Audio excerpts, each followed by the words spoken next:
Okay, so we are so excited. In this episode, we are sitting with Kimberly Spencer, who is the founder of Crown Yourself. She's an award-winning coach and also an Amazon best-selling author and entrepreneur. And if that's not enough, she also hosts her own podcast, The Princess and the Bee. And the B stands for business, boys, body babies, and bank account. So Kimberly, you have done so much with your personal life, your career. We really would love to hear the inspiration behind Crown Yourself, what your motivation is, and what you're doing right now to help women. Well, Crown Yourself was really inspired by a point of desperation because I was sitting on a couch on my honeymoon with my husband. And prior to that, I had been a part of an e-commerce company. So I'd been a partner in an e-commerce company. We launched a product, taken it to market. It was on like the big screen in Times Square. I would pitch it at the first round of Shark Tank auditions. Like it was starting to build traction. And 3 months before I was supposed to get married, my business partner tells me he wants to buy me out. And that crushed me. Those 3 months of having every belief that I'd had conquered in every other area, because I'd never doubted myself in my career or in business. I knew that whatever business or industry I was in, because I've kind of industry hopped a bit, I would be successful. I got my first film produced and distributed by Lionsgate. It's out on Netflix when I was 24. I had the opportunity to write it when I was like 22. I launched a private Pilates studio in Burbank. I was the president of an e-commerce startup. Like I was able to do some pretty fun and epic things because I was always very audacious and courageous with my voice when it came to my career. But in my the other areas of my life, my body and my relationships prior to my husband now, were a little riddled with some self-limiting beliefs of doubt, of feeling not enoughness, self-loathing even, not deserving. And that resulted in me being in abusive relationships. It resulted in me having an abusive relationship with my own body for 10 years with bulimia. And so when I was on my honeymoon with my amazing husband, I literally signed the buyout agreement 3 weeks before I got married. And going through those 3 months of negotiations, I had professionals, quote unquote, like professionals, they are professionals, but they were professionals that, you know, we hold them to a standard because they're a lawyer. And lawyers, when they're not on your side, don't generally send you the nicest emails. And so these professional men brought every fear that I had about myself, my age, my gender, my personality, how sparkly I am, how girly I am, how all the things to light as to why, you know, in the negotiations process as to why I shouldn't have what I wanted to negotiate for. And that was so challenging for me to see. And it caused me to question, like, oh, if these professional older men are thinking that, you know, maybe I'm too young or I'm too inexperienced or I don't have a college degree or all of these beliefs, suddenly they were brought to light. And I was in a sort of vacuum, wondering what I was going to do when I got back home after my honeymoon. And while I was brainstorming with my husband, we were looking at all the areas of my life that I had achieved something in. So I'd achieved some things in my career. I had conquered a 10-year battle with bulimia with no psychological or medical intervention. I'd gotten through abusive relationships and found the love of my life and an amazing man who is now just watching our children.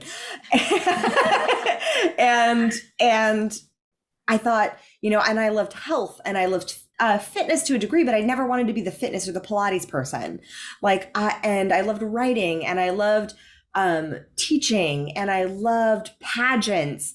And I had way too many espressos that morning, unlike today. And I leaped off the couch and I said, Crown Yourself. And my husband's like, what's that? I said, I have no idea, but that's the name of my company.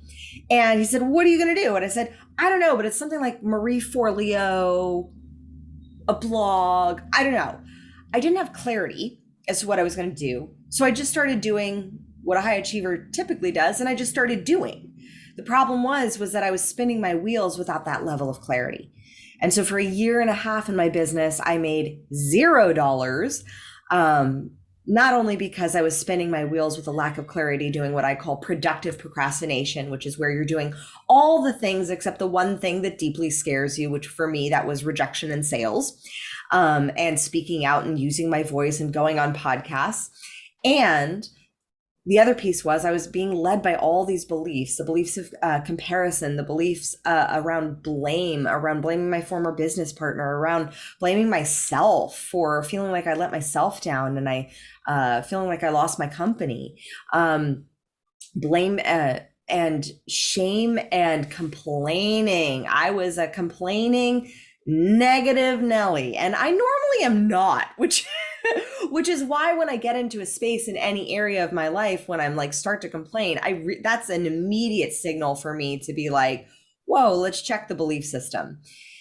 And so it wasn't until after a year and a half I started like pulling myself out slowly from this like fog of plagiarized programming of other people's, beliefs that they had projected onto me, or that I had thought they had projected onto me and that I had accepted as true.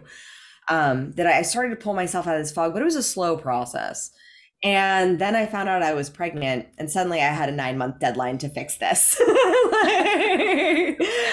So I realized nothing like a deadline to keep you on your toes.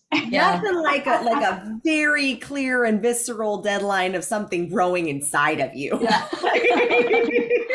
Yeah. And because I realized the woman that I had become, the mindset that I had, the complaining, the shaming, the doubting myself, that wasn't the woman that I wanted to raise my son, especially when I found out he was a boy. I want my sons, both of them, to grow up respecting women and seeing women as goddesses, as queens who they can rule alongside with. It's not a competition.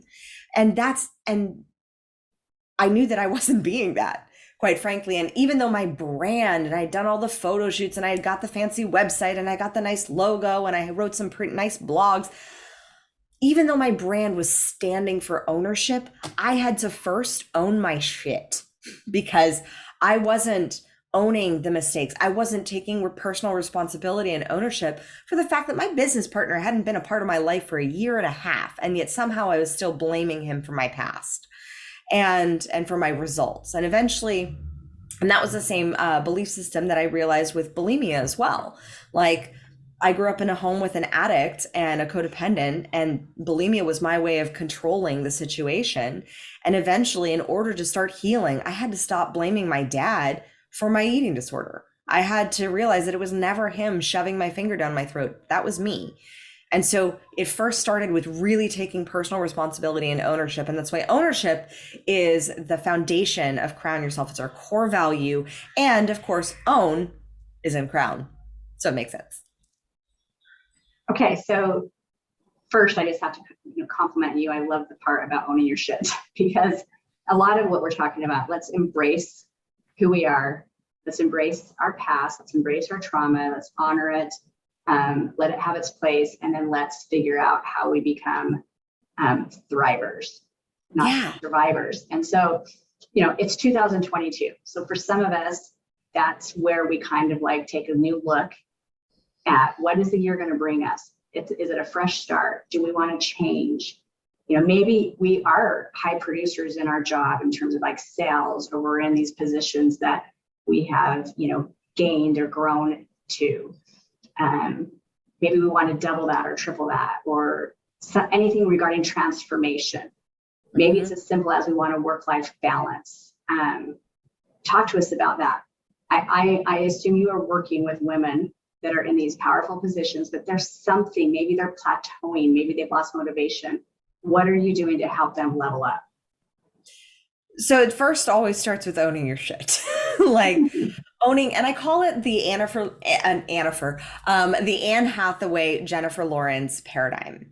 So back in 2013, both of Anne Hathaway and Jennifer Lawrence were up for Academy Awards. And the press loved Jennifer Lawrence because she was so authentic and raw, and she was, sharing how she ate McDonald's right before she went to the Oscars. And they were hating on Anne Hathaway. And what it brought up as I studied more and more about psychology and about performance is that the reason why they were hating on Anne Hathaway, and Anne Hathaway in later articles has said that she was like silently suffering, did not like, it was the worst time of her life around the time that she was receiving her Academy Award, and she was trying to fake it, and she was pretending like everything was okay and all was fine, and she was just struggling.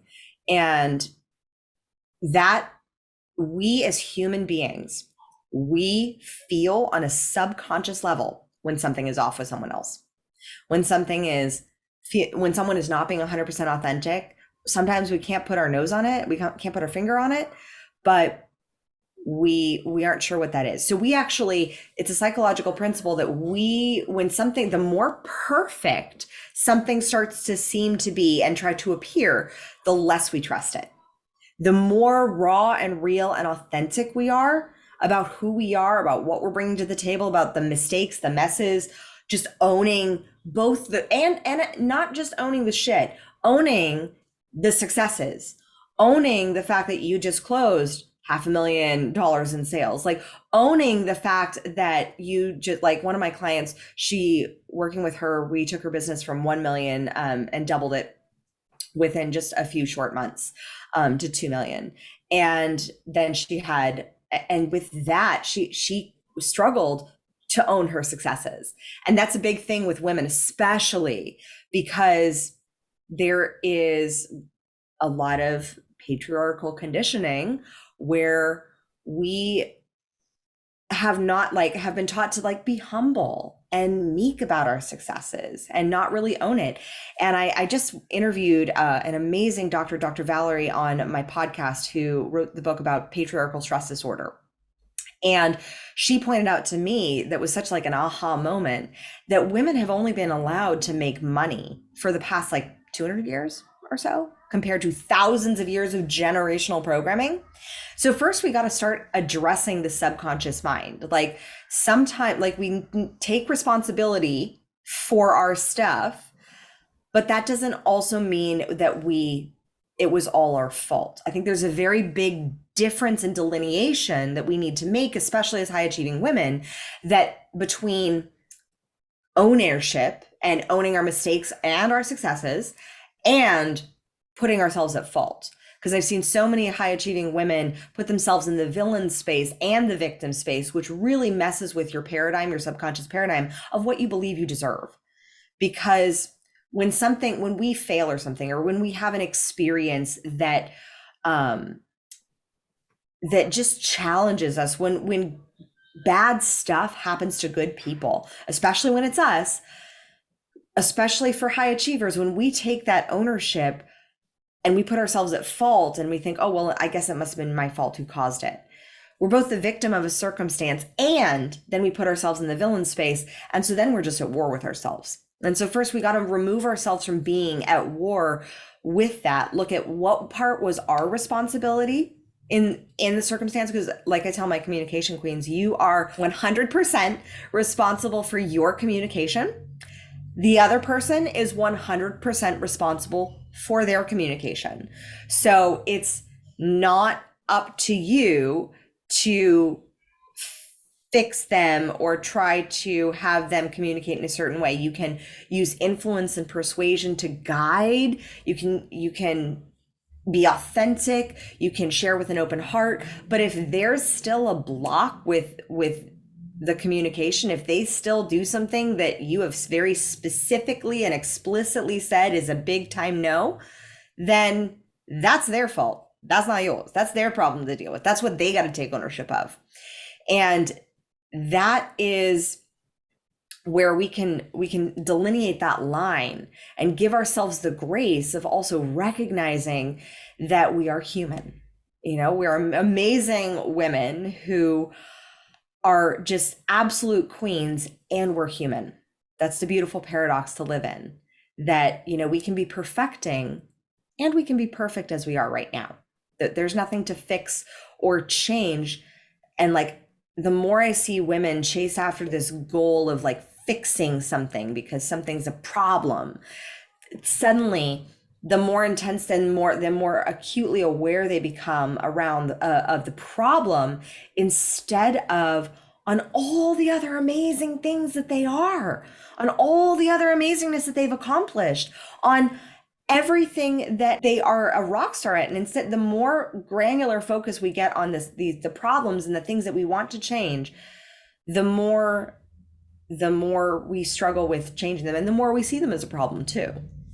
So there's a delicate dance to do between giving yourself the grace and accepting that this is where you are, where you say you are, and recognizing where you are, and choosing to lean into changing it versus forcing, pushing, making it change, because that's a very actually masculine approach to change.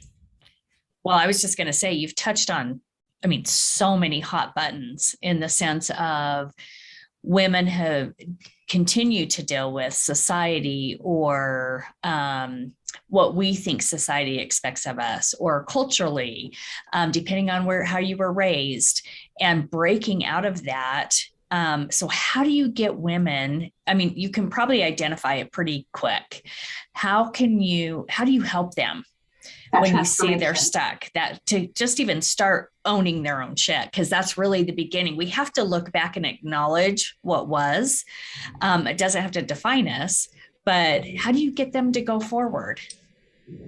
So moving forward, we really look at starting from a place of clarity, because the hardest position to move from is from the learning stage of unconscious incompetence, where you don't know what you don't know, and you don't know that you don't know it, so you think you know it all. And when you're in that stage, that's the stage that if you think about any teenager who just thinks they know it all, but you're like, come on, let's experience some life here. Like, you don't know it all. But if you think about a teenager, that's very much the stage and the belief system that people are in when they're in that stage of unconscious competence. That's the hardest one to move from. When you move into a stage of conscious incompetence, where you know what you don't know really how to change it, but you're acutely aware that there are things that you don't know. And you're on that journey to seek new answers, like listening to new podcasts like this one, and exposing yourself to new belief systems, reading books. When you're in that space of knowing what you don't know, that you don't know something, that's where you will start catching yourself after you make a mistake, after you blow up at your kids, after you totally downplay your successes in a meeting, after you negotiate for far less than you ever said you were going to negotiate for, and suddenly you're like, oh dang it, I really messed that one up, and I should have held my boundary. It's where you notice those things after. So first starts with awareness, acceptance, and grace. Give yourself the grace of the learning process. So often, as high achieving women, we can be very easy to put like such a spotlight on us, because a lot of times, especially in high positions, there is a spotlight on you, but to put a spotlight on us and on our faults and on the mistakes, and to make them bigger than we believe them to be, versus seeing them as an opportunity for your learning and your growth. So the number one step is really, instead of seeing yourself as doing something wrong, as right or wrong in these like black and white lines, of just allowing yourself to get open and curious to how did that happen for you? Because you either get the lesson you needed or you get what you wanted. And so if you're not getting exactly what you want, what is the lesson that is repeating itself, that is coming up? And the number one lesson that I see that comes up, especially with women in high powered positions: boundaries and explicit communication. And for me, explicit communication, I believe that is also boundaries. So for example, to give you a concrete example, when I first started dating my husband, he was very open with the fact that he had never committed to a woman for the past 7 years since his divorce from his ex-wife. He also was very open with the fact that he and his ex-wife chose not to have children. And when we first started dating, and I was getting very intrigued by this amazing man who cooked for me and who played guitar for me and who totally wined and dined me and who treated me with the utmost of respect and listened to me, I knew that I was like, this guy is something. But I also knew that those kids are a non-negotiable, and that was a boundary.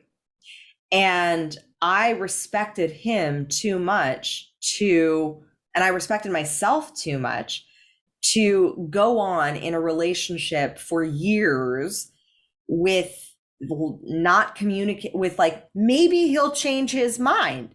Let me, imply, let me like show him cute baby pictures. Let me like try to infer what I think he should want.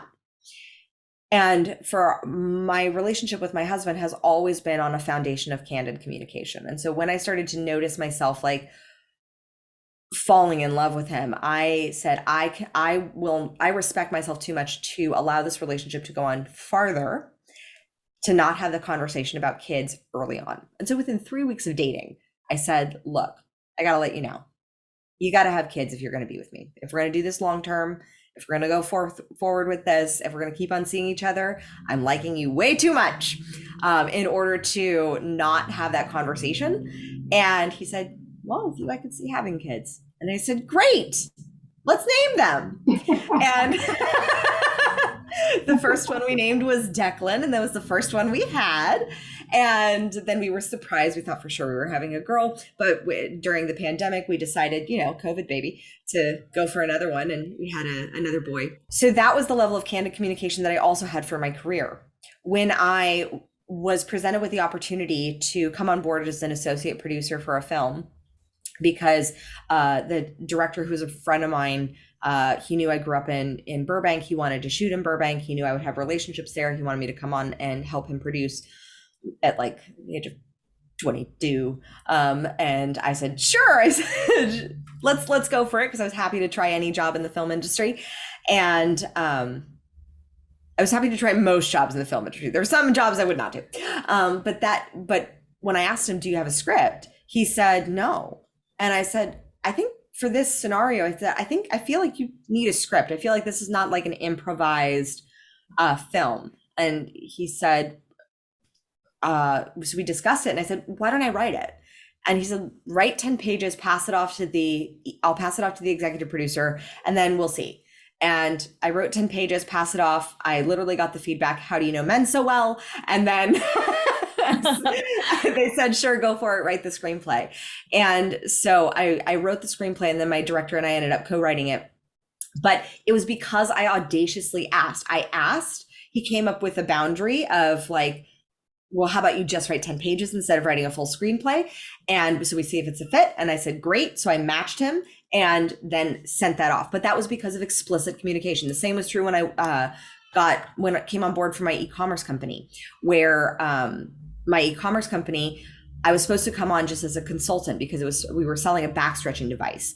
And because of my background and my history with teaching Pilates for 10 years, the owner thought I would have value as to like, and be able to see or consult on the value of the product and where it could go. And I saw the value, and I said, I don't just want to be a consultant, I want to be a partner. And so it was always those audacious asks, claiming what I wanted, allowing to see if they would meet me. And if they didn't meet me all the way, then like allowing for that negotiation. But it started with me claiming very specifically what I wanted from a gut space position. Like, and that is key to communication, is starting with explicit communication. What is it? And it first starts with ourselves. We have to be like, the hardest question I ask my clients when we first start working together is, what do you want? The hardest question, because we're so focused so often on what we don't want. I don't want a man who does this, this, and that. I don't want to do another, a crappy deal. I don't want to take less commission than I'm worth. I don't want to not make 6 figures this year. Like that, that one always blows my mind.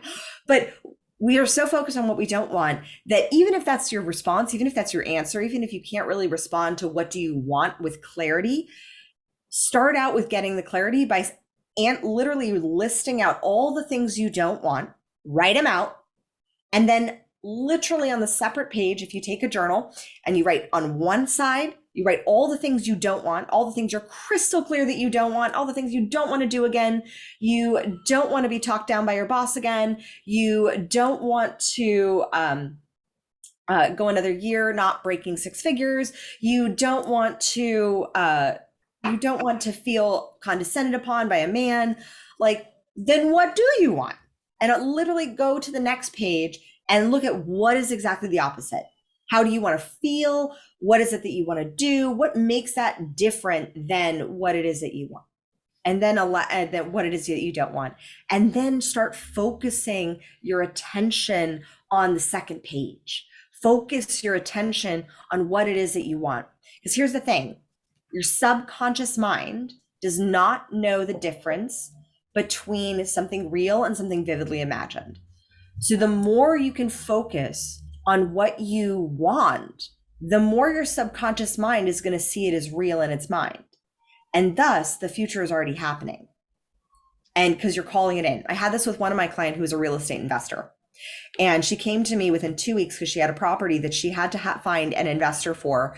And she was freaking. And as we worked together, I constantly kept hearing her saying, like, I don't have an investor. I don't have an investor. Like, I don't know what I'm going to do. I don't have an investor. I said, stop saying that. I said, yes, you do. You 100% have an investor. And she said, what do you mean? And I said, consciously, you're not aware of your investor. But your subconscious mind, which is tied to what Carl Jung called the collective consciousness, is fully aware that there is an investor out there who's really interested in this property. You're just not consciously aware of it. And because you keep telling yourself that you don't have an investor, your conscious mind is blocking off the subconscious possibilities of you ever finding that investor. So what if instead you just said, I have an investor. I'm willing to become consciously aware of who this person is. I have an investor. I am excited to have them come into my life. I'm excited to meet who they are. I have an investor. I'm excited to see who this person will be. Within 2 weeks, she had her investor.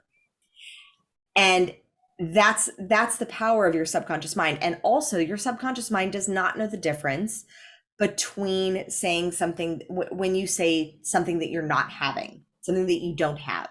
So if I were to tell you, don't think about chocolate, what you thinking about? Yeah. Reese's peanut butter cups. Right? And even if you were like, oh, she told me not to think about chocolate, and you think about apples, you already had the initial thought about chocolate. So you're doing twice the work. So by focusing on what it is that you don't want. So you're making it harder on yourself. So instead, if you can focus on what it is that you do want, then that automatically trains your subconscious mind, because your subconscious mind does not process negatives. If you tell, like, kids between the age of 0 and 6, that's called the imprint period in psychology, are just basically giant subconscious mind walking around. They're just subconscious sponges. And like, if I tell my 4-year-old, don't throw the ball in the house, what's the immediate thing that's like coming at my face within 2 seconds is the ball.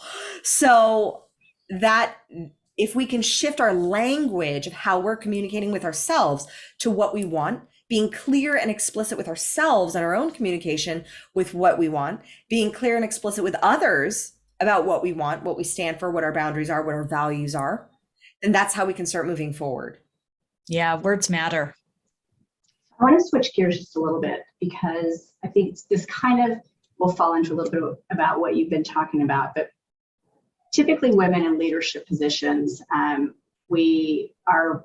decision making is put in front of us. And some of us do really well, whether it's with work or personal, where we have to come to a place where we have to make a decision. And you recently did an episode on decisions, and you just kind of dissected it so well. I would love for you to speak on that and why that holds us back so much, and what we can do to embrace it more. Yeah, so most people don't decide, and that's the problem. And most people live in the land of wanting. They would like to do, they're trying. And if you just take a second to step back and listen to your language around something, a goal that you've been working toward, have you decided that that's already happening? Have you decided that that's a non-negotiable? Like, so often when a goal or a vision or a dream that we're looking to manifest is not coming into fruition, it's typically because we haven't decided that it is. And there are 3 steps to decision making, which I shared in my recent TEDx talk. That the first step is to decide, and to decide literally in the word, the etymology of the word, it means to kill or cut down. So we're familiar with side, like homicide to kill a human. Don't do that. Or let me reframe that for your subconscious mind. Keep humans alive. And the decision, though, to decide means you're cutting down any other possibility that is not happening in your life. And so, for example, the decision to have children, the decision to go for a promotion, to decide that you are unavailable for that to not happen. Like, that is happening, period, done. It's happening in one way or another. So maybe it doesn't happen in the exact form that you thought. Like maybe with children, it ends up being you adopt or in vitro or a surrogate, or you end up realizing that your business is your baby and like your team are like your kids. And so it doesn't necessarily mean that it's always going to be in the same form. But to decide literally means to cut down any other possibilities of what you're available for. And then once you make that decision, then comes the emotional heavy lifting in a way of the other voices, the other opportunities, the other possibilities, that if it's not a clear cut, you've burned the boats decision, then you can kind of sail back into the land of trying and sail back into the land of wanting and desire, but it's not really a clear cut decision. And so once you make a decision, it's then consistently recommitting to seeing that decision is happening. So for example, when I'm working with a client who's looking to achieve a certain income goal, I look for them.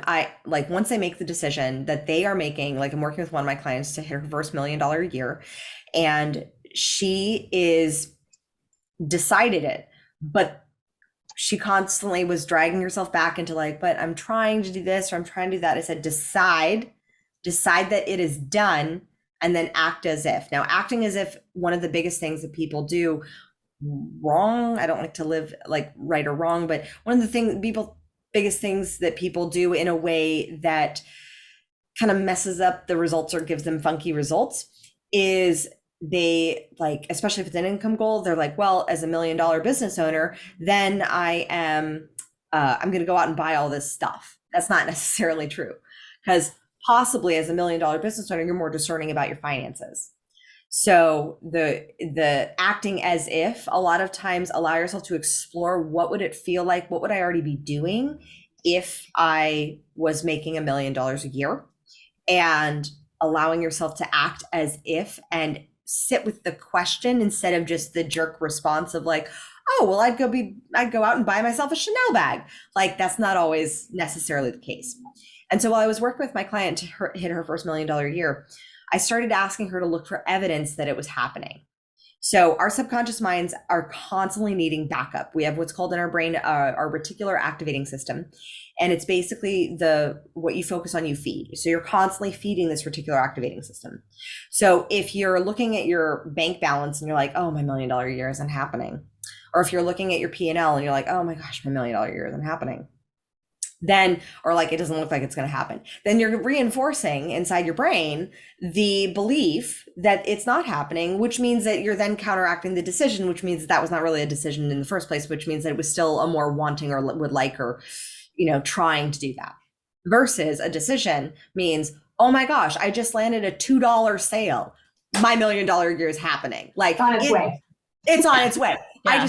And because the more you practice that gratitude, and the more you start allowing your brain to see how it's happening. Oh my gosh, I just met this amazing person who has, 14 contracts that they're looking to have me fill. Like, that's a possibility. Oh my gosh, I met an amazing referral that could lead to my $1 million a year. Oh my gosh, and allowing yourself to get excited about the possibilities of the potential evidence. It doesn't mean that the evidence says exactly what you think it's going to say, but it's allowing yourself to believe that the evidence is there, that you're like, this is happening. Humans have to have the belief first.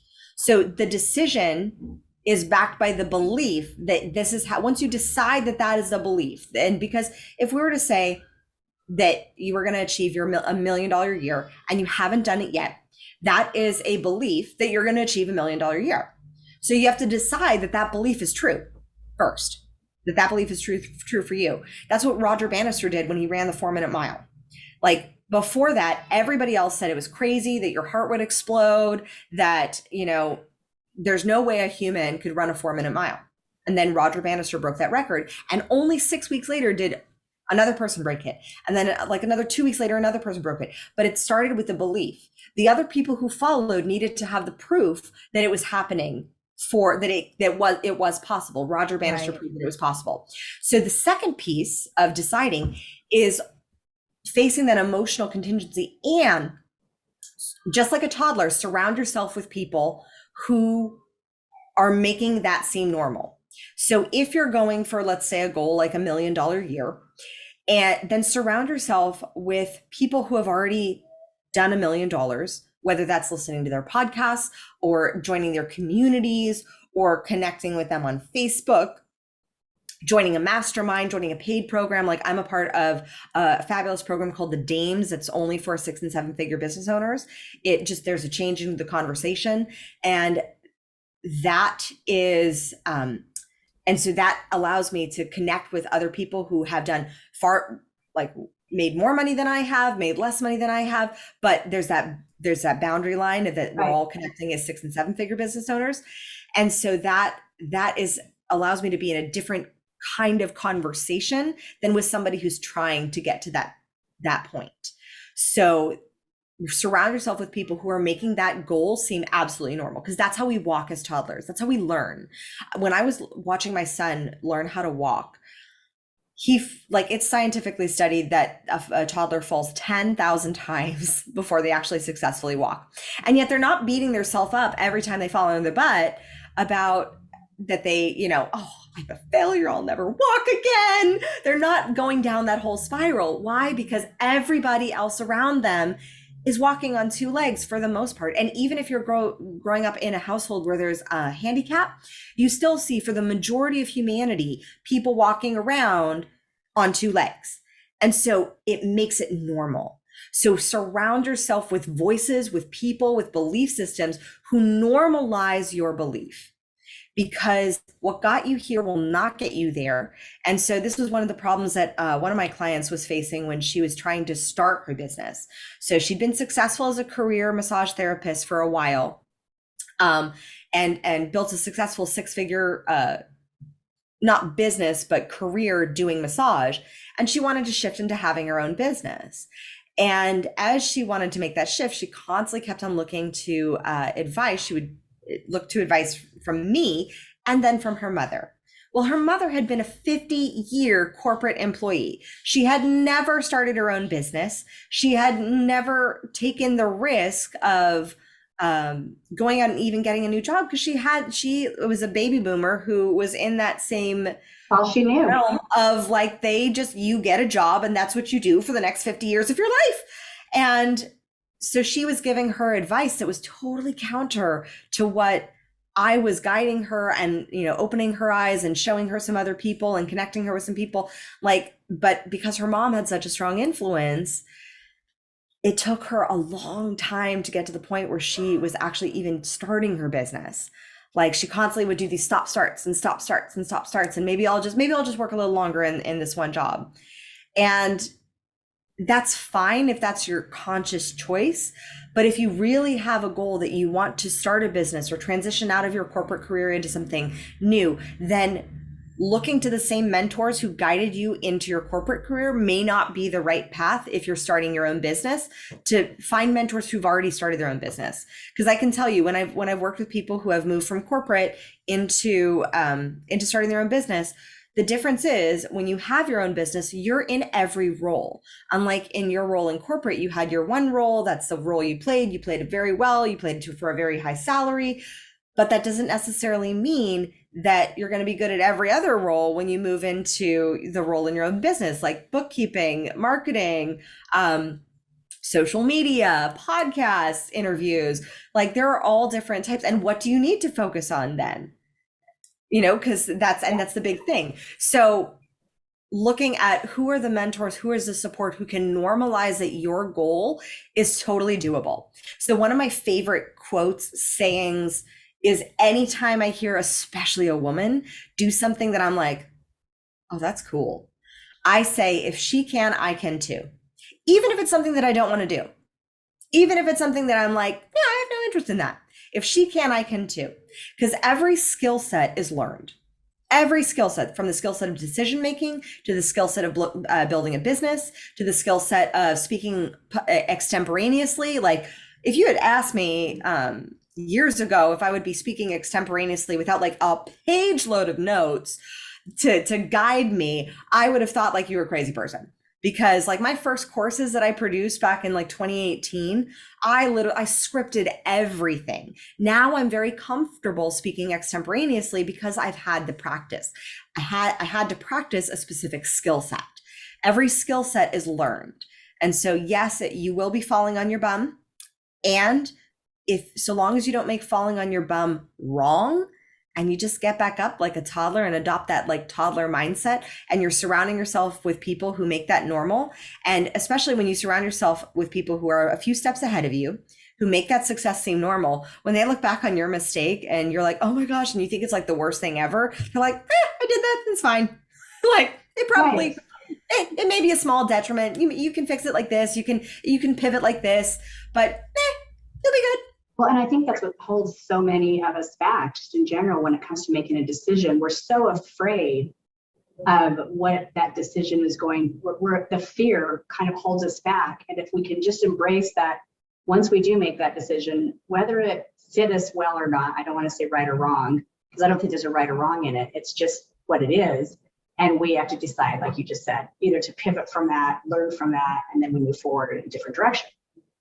And then to expand on that is, because what got you here will not get you there. Also, who you have been will not be who will get you there. So there are new habits, there's a new identity, there is a new belief system, there's a new feeling, there's a new thinking process for the $1 million version of you or whatever goal you're looking to achieve versus who you have been. And it's about shifting that identity and allowing yourself to be wrong about who you have been in order to be right about who you're becoming. Allowing that old identity to, in essence, die, to decide, to let that old version of you die. Like when I'm working with, especially a high achiever, to give you an example, I was working with a client and she had so much self-loathing and trauma from childhood, and just like, and I felt for her powerfully because she and I had very similar upbringings. And yet she was letting that self-loathing, guilt, blaming herself programming really enter into her decisions. And the biggest shift that had to happen was that she had to let go. She had to be wrong, which was the thing that she was most scared of in the world. She was so scared about being wrong. She hated being wrong. Like nobody likes that conversation, but she hated being wrong. And she had to be wrong about who she had been in order to create who she was becoming. And that created the greatest transformation. But that's the thing, is that you have to be willing to sacrifice, to side your old identity of how you have shown up in the world to become who you're going to be. Like when we decided to stay in Australia, and basically that decision meant that we were turning into a single income household because my husband's industry was completely on hold and my business had to sustain us.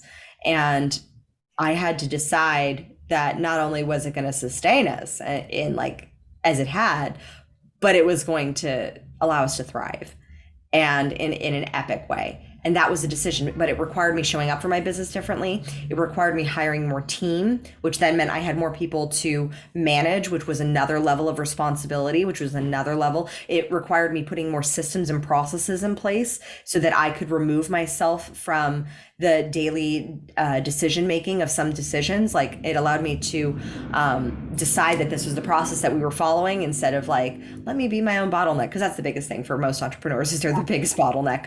For sure. We get in our own way. We get in our own way all the time. And allowing ourselves to say, okay, where am I getting in my own way?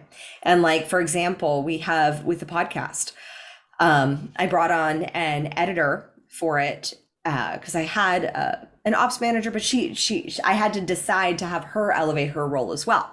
And so it was from that decision making that I constantly was elevating, and I brought on somebody else to do the editing, guided them through how we wanted the editing, and then created the streamlined process so that no longer was I doing the decision making on the final edits, so that I could have somebody else listen to the final edits, say, yep, that's really good, send it off, great. Super empowering to everybody. Yeah. Well, I think what you are doing is amazing work. I can think about, just where Deanna and I are in our roles as leaders, and probably, I'm sure you've done the same, Deanna, where I look at where I've held back. So I'm hoping with all of our listeners out there, they're going to listen to this and see where they can crown themselves. Tell us, Kimberly, how can our listeners get a hold of you? If you like this conversation, if it resonated, if it struck a chord inside of you, and you want to really create that new you in 2022, then definitely just go on over to crownyourself.com and click the button that says work with me. And I would love to have a conversation to dive deep into your life, the transformation that you want to have, and what you get to create, who you get to create yourself to be, which is the most exciting part for me, seeing that and those results in my clients, when I see them become who they sometimes didn't know that they could become, but I get to hold that space for them and see who they evolve into. If you want that for you, then just come on over to crownyourself.com and click the button that says work with me, and I would love to have a conversation. Yeah, we'll make sure to have everything in our notes so that they know how to get a hold of you. We'll put all of your social media in there as well. Yeah. And I just wanted to say, Kimberly, your work is so empowering. And that's our whole focus, is empowering women to be the best version of themselves. And so your work is just, congratulations to you. And thank you so much for being on our show. Thank you so much for having me. From a queen to two amazing queens, it was an amazing conversation. Thank you so much. I really appreciate you sharing the space with me and inviting me in.